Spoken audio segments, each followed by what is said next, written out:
È in questo periodo della vita che è probabile che arrivino i momenti di cui le ho parlato. Quali momenti?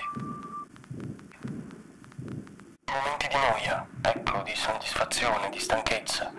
Momenti precipitosi. La vita è uno spreco di giorni. Non c'è niente di originale, niente di nuovo, di sorprendente, giovani dicono rischi di prendere decisioni avventate. Nessuna opportunità di scoprire qualcosa su se stessi, nessuna saggezza da acquisire, nessuna gioia da godere.